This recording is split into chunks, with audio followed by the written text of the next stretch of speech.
A aprovechar nuestra postura si vamos a venir delante del Señor en oración. Oremos.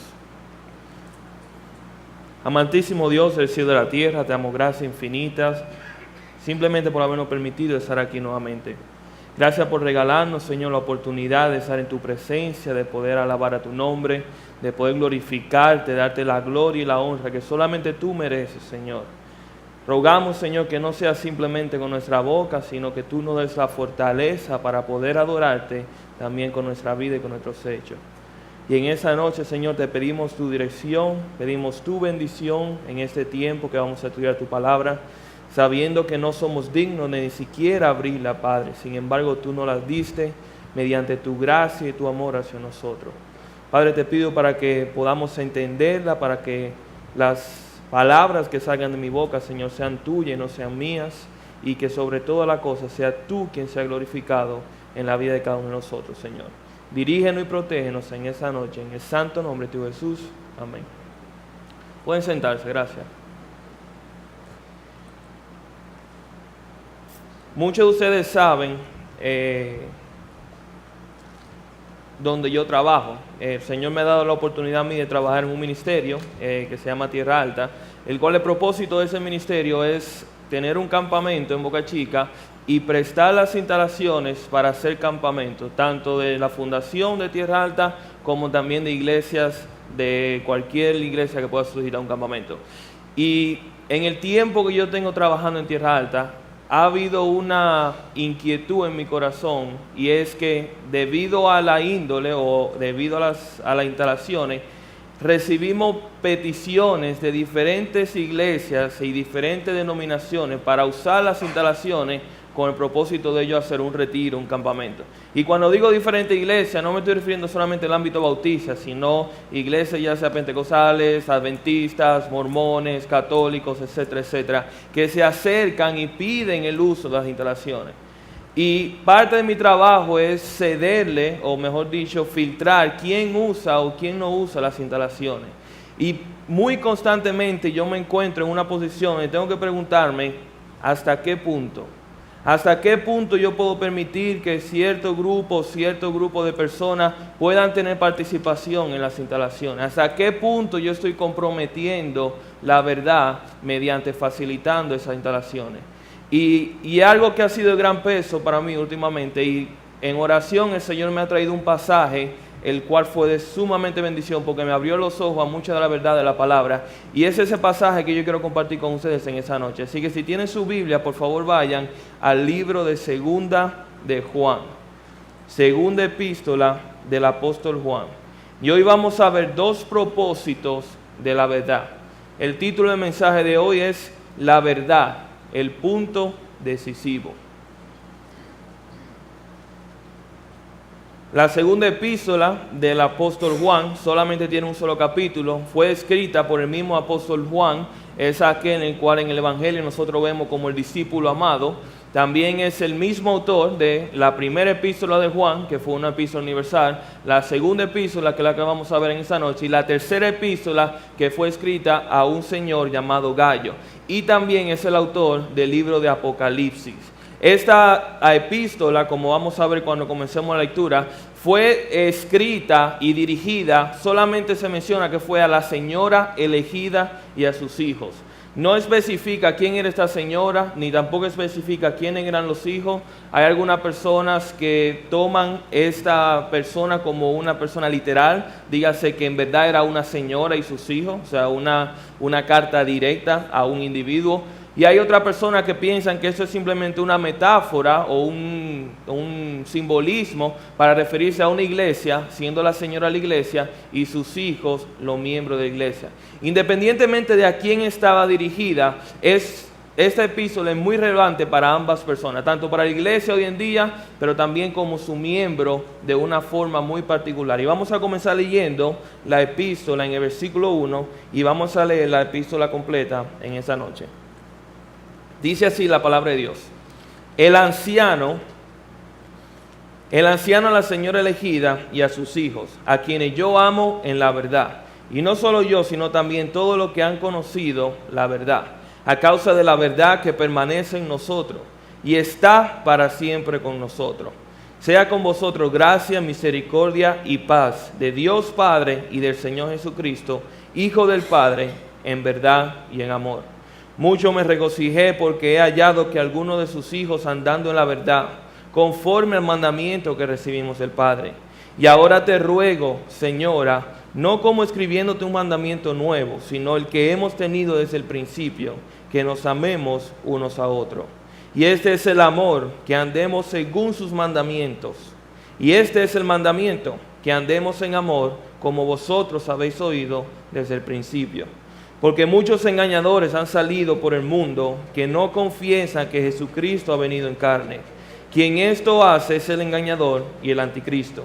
Mirad por vosotros mismos, para que no perdáis el fruto de vuestro trabajo, sino que recibáis galardón completo.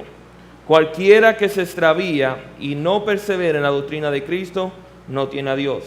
El que persevera en la doctrina de Cristo, este sí tiene al Padre y al Hijo.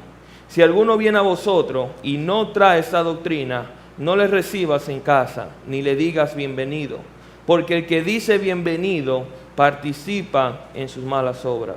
Tengo muchas cosas que escribiros, pero no he querido hacerlo por medio de papel y tinta, pues que espero ir a vosotros y hablar cara a cara, para que nuestro gozo sea cumplido. A los hijos de tu hermana, la elegida, te saludan. Amén. Una epístola relativamente corta, de hecho es la segunda epístola, el segundo libro más corto del Nuevo Testamento. Y aquí comienza el apóstol Juan hablando, y si ustedes se dan cuenta, hay una palabra que él menciona mucho en la introducción de su epístola, y esa es la palabra verdad. De hecho, la palabra verdad se menciona 5 veces simplemente en los primeros 4 versículos. Se mencionan 2 veces en el versículo 1, una vez en el versículo 2, una vez en el versículo 3 y una vez en el versículo 4. Y hoy vamos a ver 2 características, o mejor dicho, 2 propósitos de la verdad. Y el primer propósito de la verdad es que ciertamente la verdad nos une. Para comenzar este estudio, lo primero que nosotros debemos preguntarnos es qué significa verdad o a qué se está refiriendo el apóstol Juan cuando él hace referencia a la verdad. Primeramente, la palabra verdad viene del griego aletheia, lo cual significa literalmente sin ocultar, o sea, algo que no tiene ninguna reserva. Otra definición bíblica que encontramos de la verdad es aquello que es verídico en cualquier forma que sea considerado. O sea, no importa el contexto, no importa las circunstancias, no importa el tiempo, esa verdad va a seguir siendo verdad. Es lo que nosotros conocemos como una verdad absoluta. Pero también vemos en las Escrituras que verdad es todo aquello que es verídico en lo que concierne a Dios y al deber del hombre encontrado en las Escrituras. O sea que muy fácilmente nosotros podemos decir que la verdad es todo lo íntegro, todo lo absoluto, lo inmutable, lo imparcial y lo veraz acerca de Dios y acerca del hombre que nosotros encontramos en su palabra. La verdad de Dios está representada aquí en la palabra del Señor. Pero no se limita a la palabra del Señor solamente. Si nosotros estudiamos el Nuevo Testamento y el Antiguo Testamento, nosotros vemos que número 1, Jesucristo también es llamado la verdad. O mejor dicho, las palabras de Cristo son verdad. Dice en Juan capítulo 8, 31 y 32, no lo busquen. Dice, dijo entonces Jesús a los discípulos que habían creído en él: si vosotros permanecéis en mi palabra, seréis verdaderamente mis discípulos y conoceréis la verdad, y la verdad os hará libre. Pero no solamente las palabras de Jesús es verdad, sino que el mismo Jesús también es verdad. Cuando Él dice, yo soy el camino, la verdad y la vida. Nadie viene al Padre si no es por mí.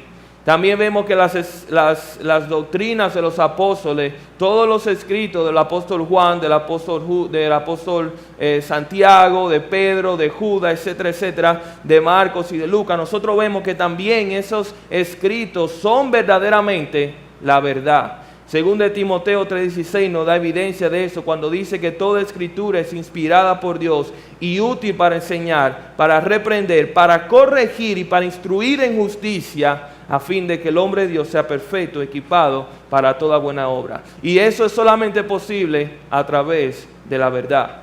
Cuando nosotros vamos a Juan capítulo 17, versículo 17, nosotros vemos que toda la Escritura por completo es verdad. Dice el Señor Jesucristo, hablando de la Escritura, dice, santifícalos en tu verdad. Tu palabra es verdad. ¿Y cuál es esa verdad? La que nosotros tenemos aquí. La palabra de Dios que fue revelada a través de los profetas, a través de los escritores, de los apóstoles, y que hoy en día nosotros la tenemos en este libro que nosotros llamamos la Biblia. La verdad es aquella que predicó Cristo a sus discípulos, y es la misma verdad que sus discípulos creyeron. Y una vez que Jesús marchó y dejó esa tierra, esa fue la misma verdad que sus discípulos predicaron por todo el mundo, obedeciendo al mandato de ir y hacer discípulos a todas las naciones. Pero esos discípulos que también fueron hechos, fueron discipulados en la verdad que fue enseñado por parte de Jesucristo. Y nosotros vemos aquí en el apóstol Juan, cuando vemos la epístola, de que incluso en los hijos, en algunos de los hijos de esta señora, la verdad sigue reinando en los corazones de cada uno de ellos. La verdad no es solamente una persona, pero también la verdad es absoluta en el sentido de que ese es el principio. No cambia.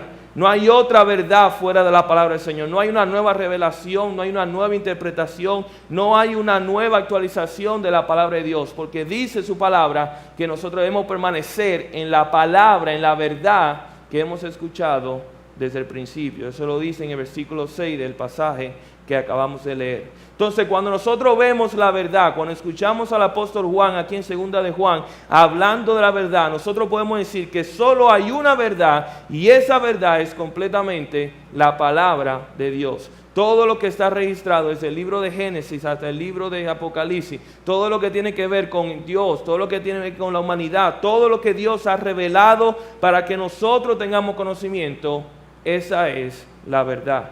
Y cuando el apóstol Juan habla de la verdad, él dice que él se regocija, que él tiene gozo cuando él se encuentra que esos discípulos que él ha tenido, esa persona a la cual han sido instruidas en la verdad, siguen permaneciendo en la verdad. De hecho, en el versículo 4 dice el apóstol Juan que mucho me regocijé porque he hallado a alguno de tus hijos como andando en la verdad. Y cuando él dice andando en la verdad, no significa simplemente caminando a una iglesia, sino andando en el estilo de vida, en sus acciones, en su forma de pensar. Esta persona, estos hijos, esta señora, o si pudiéramos decir, estos miembros de esa iglesia, esas personas habían verdaderamente hecho de la verdad el estilo de vida de ellos. La verdad se había convertido en su estilo de vida. También vemos aquí que eso produjo en Juan un amor, pero ese amor que él produjo, o mejor dicho, ese amor que fue producido en Juan, también es producto de la verdad en la cual Juan también estaba. Y eso es lo que nosotros podemos aprender de ese pasaje, que la verdad también tiene productos, o mejor dicho, también tiene frutos. Y uno de los frutos de la verdad es el amor. Como dice el mismo apóstol Juan en el versículo 1, dice, el anciano de la señora elegida a sus hijos, a quienes yo amo en la verdad. Y si hay alguna duda, entonces él vuelve y reitera y dice, y no solamente yo, sino que también todos los que han conocido la verdad. O sea que si alguien ha conocido la verdad, si alguien sabe cuál es la verdad de las Escrituras, verdaderamente tiene la capacidad para amar. Verdaderamente tiene la capacidad para manifestar ese amor que solamente se ve en la verdad. Si leemos el primer versículo y nosotros también vemos el segundo versículo, nosotros nos podemos dar cuenta que el apóstol Pablo está enseñando que el amor que él tiene en esa señora es causado por la verdad que permanece en nosotros. Si nosotros vemos, por ejemplo, dice, en el anciano a la señora elegida y a sus hijos, a quienes yo amo en la verdad, a causa, en el versículo 2, a causa de la verdad que permanece en nosotros. O sea, verdaderamente el apóstol Juan ama a esa señora en verdad, pero él la ama en verdad, producto de la verdad que también está en el apóstol Juan. Y es esa verdad que produce el amor en nosotros como creyentes. El amor cristiano es algo más que un sentimiento o una afección. Más bien está motivado por el conocimiento de la verdad. Es decir, mientras más conocemos, más amamos. Pero más que un sentimiento, también es una obediencia a la palabra de Dios. Y eso lo vemos en los versículos 5 y en el versículo 6 de esta epístola. Cuando dice, el apóstol Juan dice, en el versículo 5, y ahora te ruego, Señora, no como escribiéndote un mandamiento, un nuevo mandamiento, sino el que hemos tenido desde el principio, que nos amemos unos a otros. Y este es el amor, que andemos según sus mandamientos. Y este es el mandamiento, que andemos en amor, como vosotros habéis oído desde el principio. O sea, aquí comienza el apóstol Juan diciendo, número 1, que este mandamiento que él quiere dar a esa señora, número 1, no es un mandamiento nuevo. Y cuando él dice que no es un mandamiento nuevo, es porque esta palabra que él está diciendo no son originales del apóstol Juan, sino que son originales, o mejor dicho, fueron dichas por nuestro Señor Jesucristo. Si ustedes quieren, eso se encuentra en el libro de Juan, en el capítulo 13 y capítulo 39, cuando él dice que él os dio, que yo os dejo un nuevo mandamiento, que os améis unos a otros. Y aquí está el apóstol Juan diciendo, yo no vengo a decirlo un mandamiento nuevo, sino el que ya ustedes saben, que se amen unos a otros. Pero ¿cómo podemos amarnos unos a otros? Y él da la respuesta en el versículo 6, sencillo, simplemente andando en su mandamiento, andando en la verdad de la palabra, en lo que el Señor dejó establecido. ¿Y cuál es el producto? ¿Cuáles son esos mandamientos? Entonces nos dice que nos amemos unos a otros. Y puede sonar un poquito complicado a simple vista, pero no lo es. Muchas veces nosotros hacemos referencia de un círculo vicioso. Aquí podemos decir que es un círculo de bendición, en el cual nosotros amamos porque es nuestro mandamiento y obedecemos el mandamiento, pero cuando obedecemos el mandamiento, amamos porque es un mandamiento. Entonces, aquí viene como el apóstol Pablo y nos dice de que ese amor que yo tengo es en obediencia a la palabra, pero la palabra también me dice que debo amarlo y por eso yo lo amo. De hecho, en la epístola anterior del apóstol Juan, en primera de Juan, capítulo 5, versículo 3, el apóstol Juan nos da un poco más de información en este tema. Dice, en el versículo 1 y 3 del capítulo 5, todo aquel que cree que Jesús es el Cristo es nacido de Dios. Y todo aquel que ama a que engendró, esto es a Cristo, ama también a que ha sido engendrado por él. Esto es, otros creyentes. Y en esto conocemos que amamos a los hijos de Dios, a nuestros hermanos en Cristo, en que cuando amamos a Dios y guardamos su mandamiento, pues este es el amor a Dios, que guardemos su mandamiento y su mandamiento no son agravosos. Básicamente lo que el apóstol Juan está diciendo es, el amor que yo he experimentado, el amor que yo he recibido del Padre, es el mismo amor que yo comparto con ustedes. Y ese amor que yo comparto es simplemente un amor en obediencia a la palabra del Señor. Yo quiero mostrar el mismo amor que yo he visto en la verdad del Evangelio. Y es por eso que nosotros podemos decir que verdaderamente la verdad de la palabra de Dios, la verdad produce en nosotros ese amor. Sus mandamientos nos enseñan a mostrar amor. Pero no solamente eso, sino que ese amor también tiene otra consecuencia, que es unión y es confraternidad. Y aquí el apóstol Juan está diciendo que nosotros somos unidos, tenemos esa unión que es la verdad. Cuando nosotros estamos en la verdad, tenemos el vínculo del amor que nos une.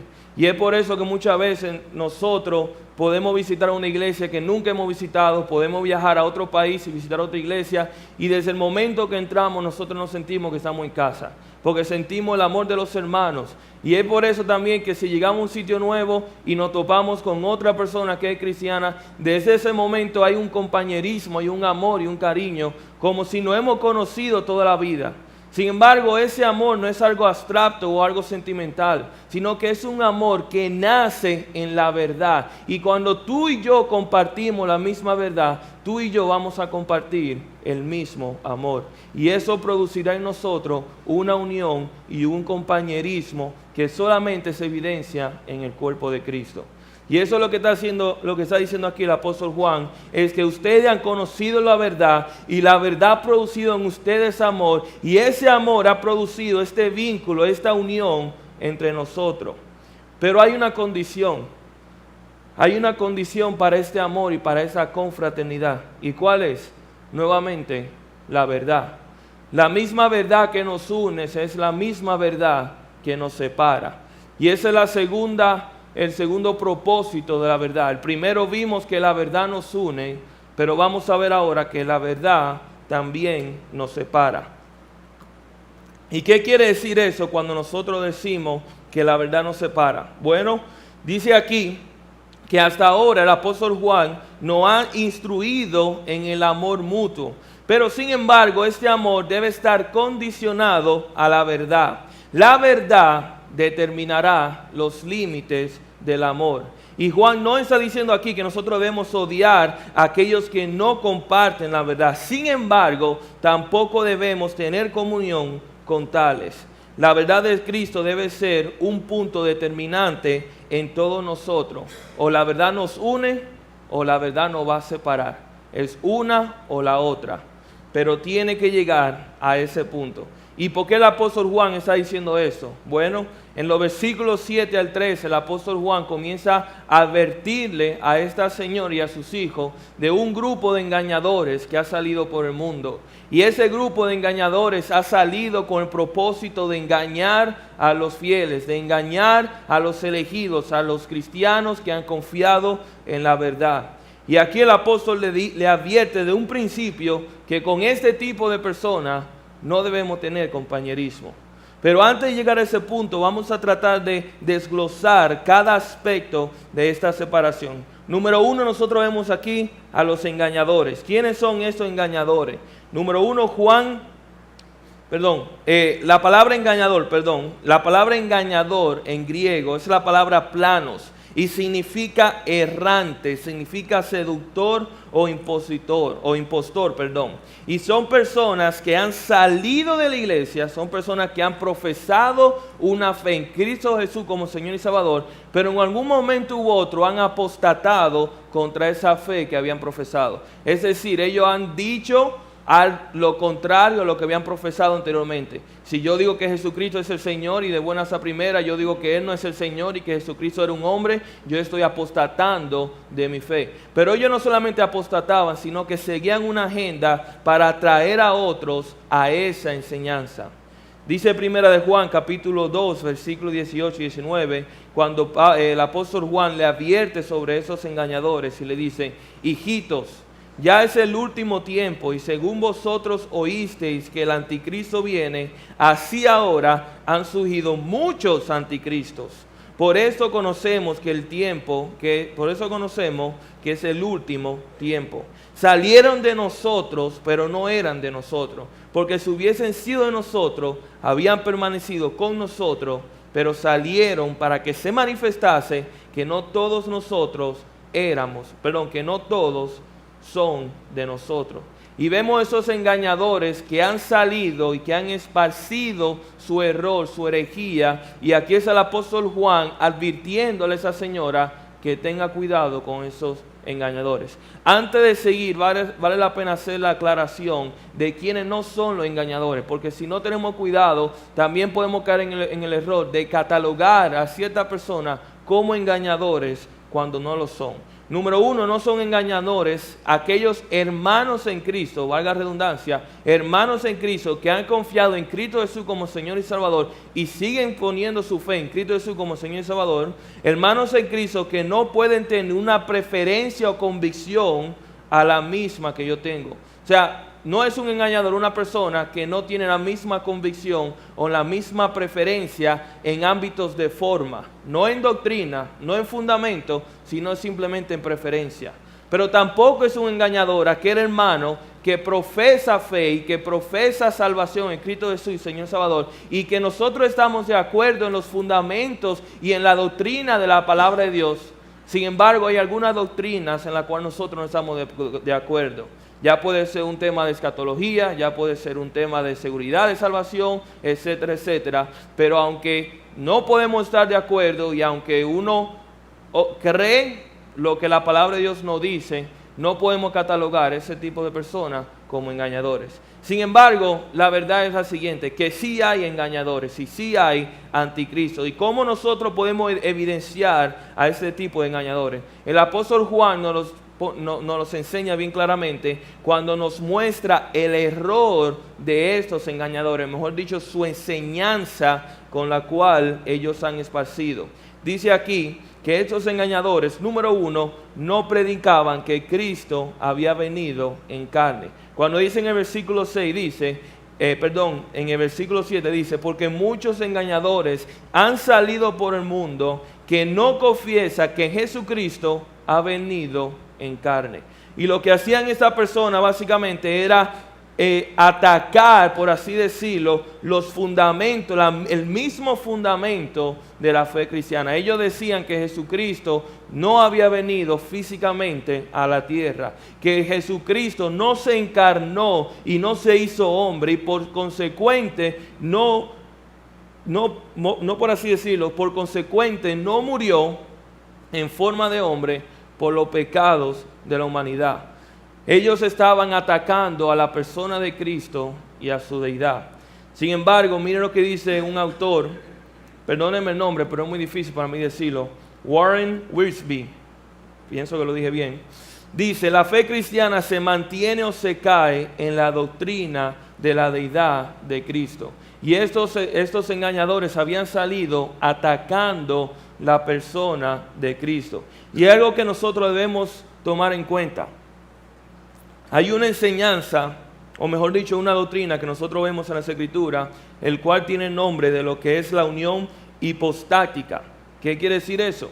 Quiere decir que Jesucristo, cuando vino aquí a la tierra, Él vino 100% hombre, pero también 100% Dios.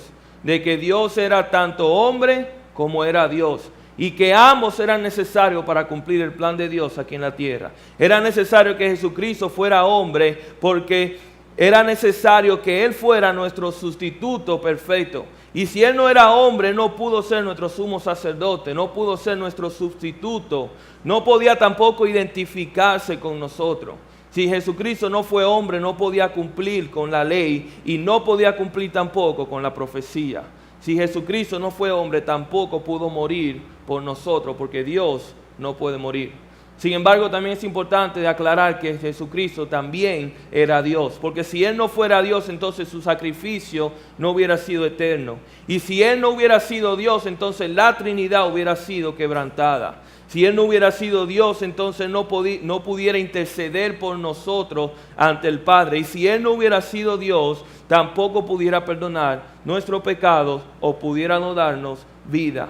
Era necesario que Jesucristo fuera 100% hombre y también que fuera 100% Dios para ser nuestro mediador ante el Padre. Sin embargo, esos engañadores habían salido profanando y predicando, apostatando contra la fe, diciendo que verdaderamente Jesús no había venido en carne y que Cristo verdaderamente no era hombre.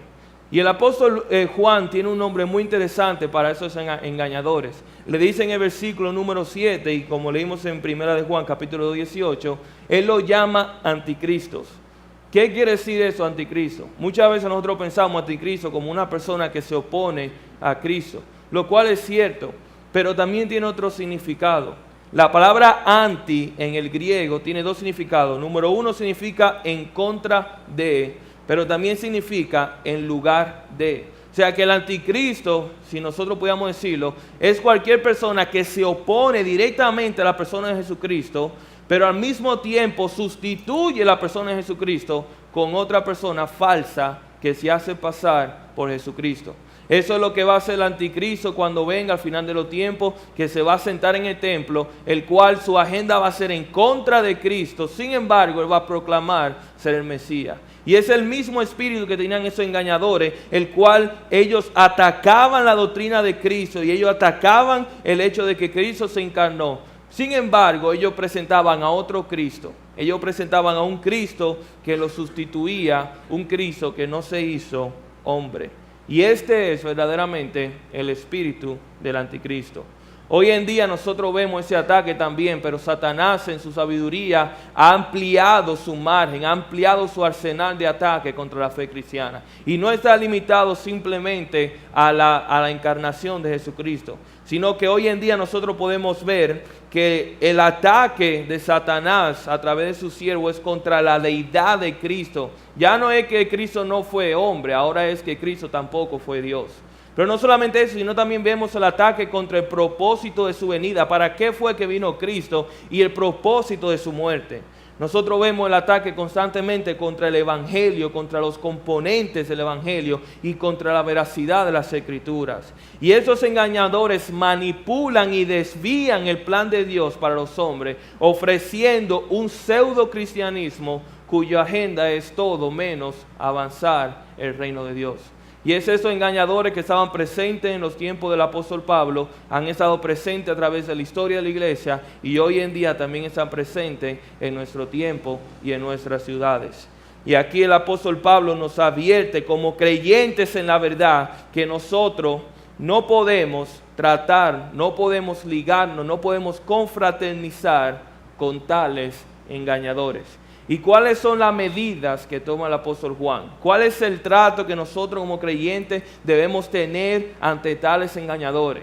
El mismo apóstol Juan lo dice aquí en el versículo número 8. Dice, mirad por vosotros mismos para que no perdáis el fruto de vuestro trabajo, sino que recibáis el galardón completo. Lo primero que le dice el apóstol Juan a esta señora y a sus hijos es, número 1, cuídense de ustedes mismos. Velen por ustedes mismos y por el galardón que ustedes han recibido.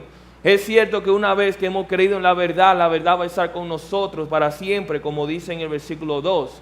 Es cierto que una vez que hemos sido salvos, estamos seguros en Cristo Jesús y ni siquiera el mismo diablo puede sacarnos de su amor y de su mano.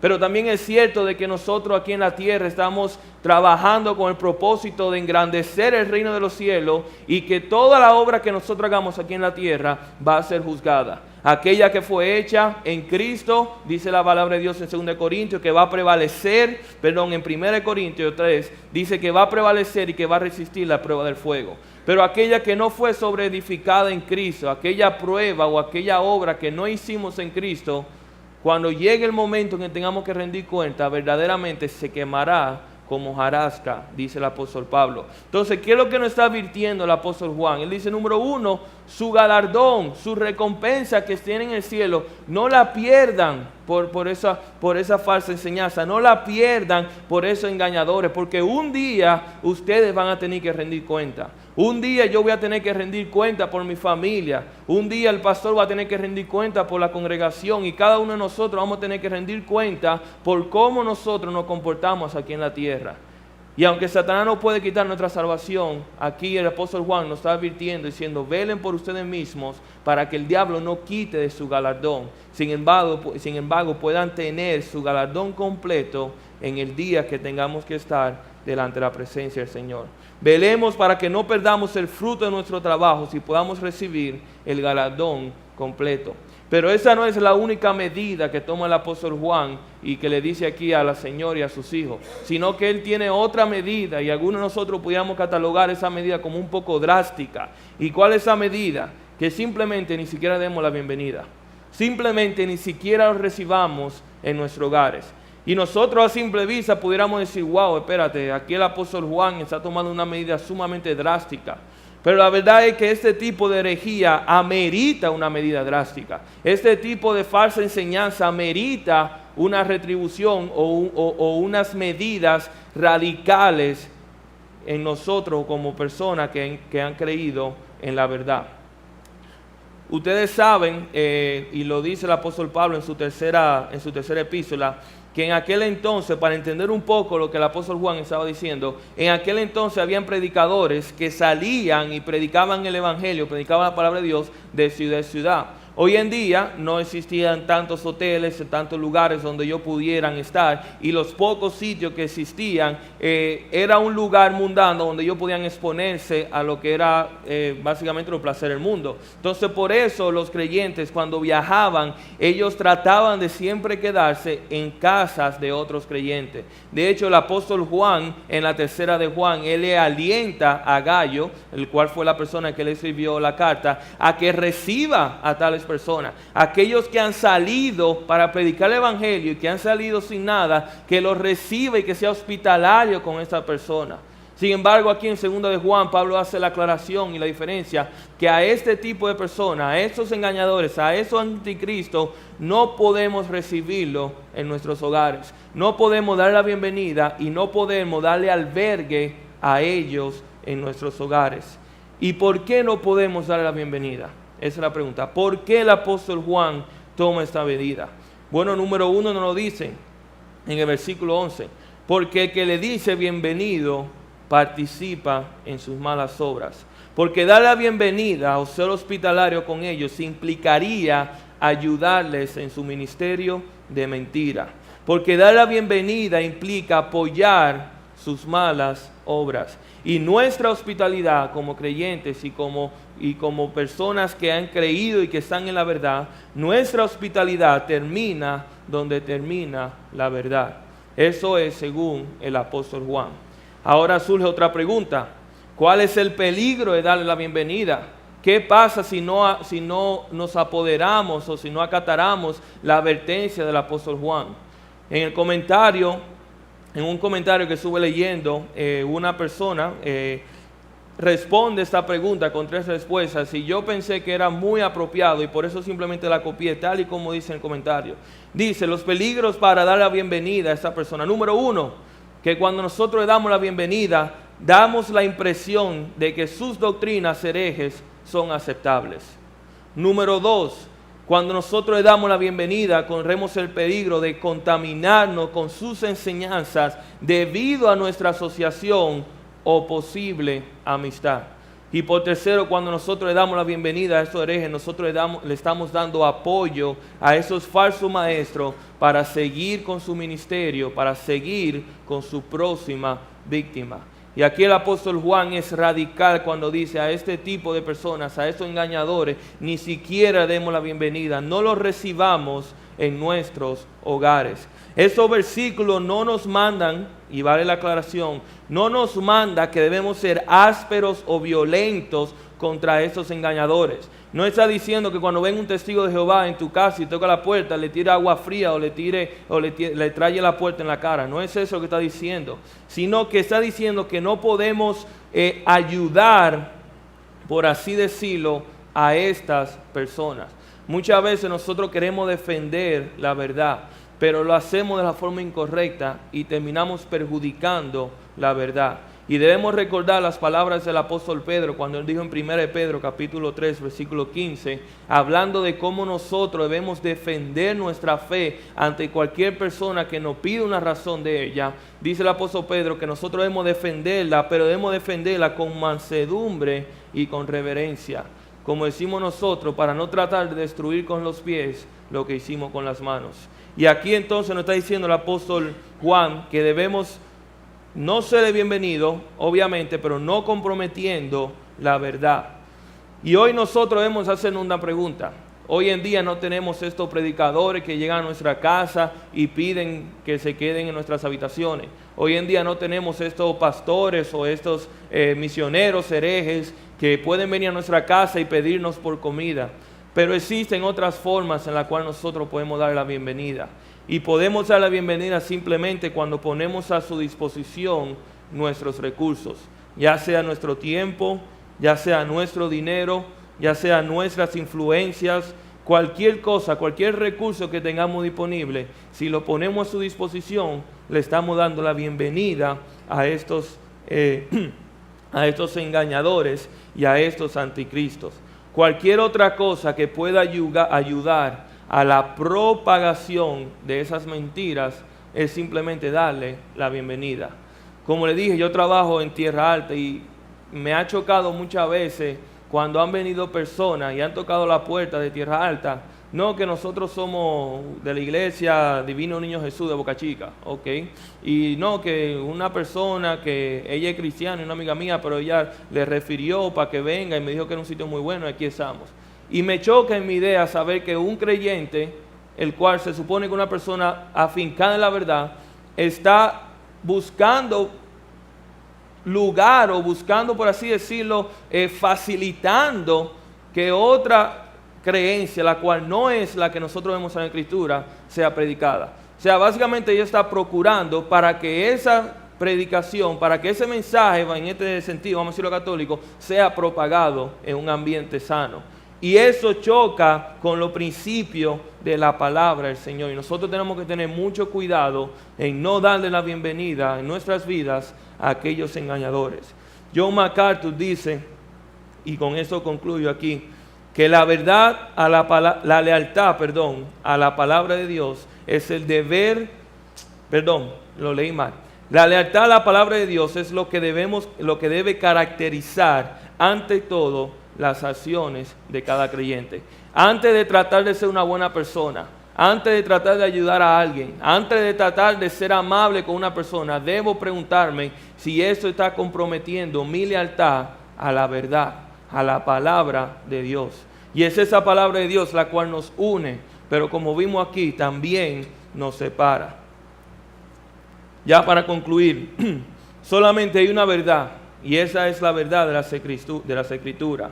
Y esa verdad es la que nos une a nosotros en amor y en confraternidad. Pero también nos separa de cualquier otra persona que predique otra verdad. Para saber cuándo nos une y cuándo nos separa es necesario estudiar la verdad. Y que Dios nos dé a nosotros la sabiduría para poder ver la diferencia. Para poder saber cuándo una verdad nos une y cuándo una verdad nos separa. Amén. Vamos a orar.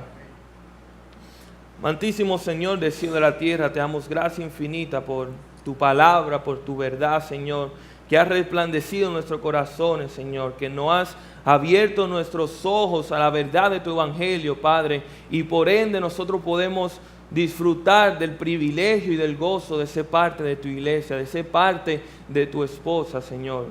Gracias te damos por ese privilegio que tú nos has dado. Pero también te pedimos, Señor, que tú nos cuides de las acechanzas del diablo. Que tú nos cuides, Señor, de cualquier enseñanza que sea contraria a las enseñanzas que están en tus palabras. Ayúdanos a identificarlo, Señor. Ayúdanos a no alentar esa enseñanza, a no darle la bienvenida para que puedan seguir propagándose, Señor. Sino al contrario, confrontarlas con la única y la verdadera verdad que es tuya, Señor. Padre, danos sabiduría, danos discernimiento, porque solamente en ti dependemos para llevar eso a cabo. Y gracias por tu palabra, Señor, que nos guía y nos dirige. Te damos gracias por esa noche. Despídenos en paz, Señor, en el santo nombre de Jesús. Amén. Que el Señor le bendiga.